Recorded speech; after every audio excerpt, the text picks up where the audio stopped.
Shifting focus for now, the United Kingdom is in the grip of a historic heat wave. It's now officially the driest summer on record since the mid-1930s. The sweltering conditions have left rivers and reservoirs dropping well below their normal water levels. And London's mighty river Thames is not immune. For the first time since at least 1976, the source of the iconic river has dried up.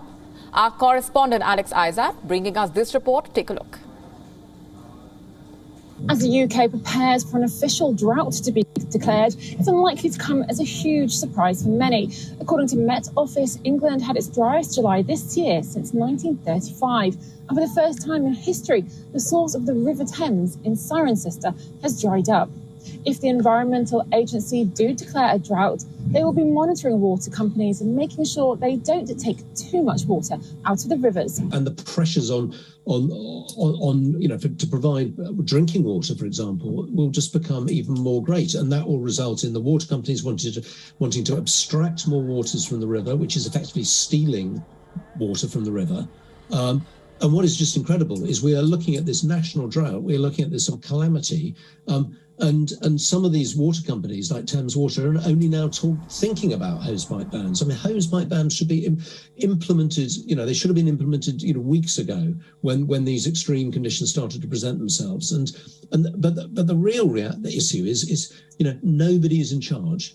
It should not be left up to individual water companies who are primarily motivated by creating a profit for their shareholders to be determining, when and if they have a hosepipe ban. Government should be, forming, emergency committees and taking action now, or taking action weeks ago to avert this crisis.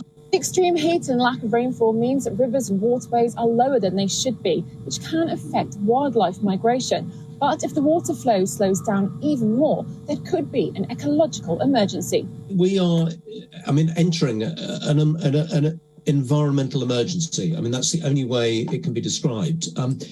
This isn't like the last big drought of 1976, because the big difference is that these rivers are not just low and the flows are slowing, they are also packed with pollution.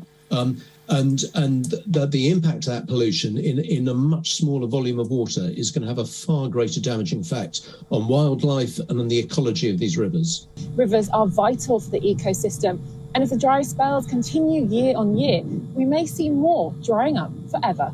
This is Alex Isaac for WION. World is One.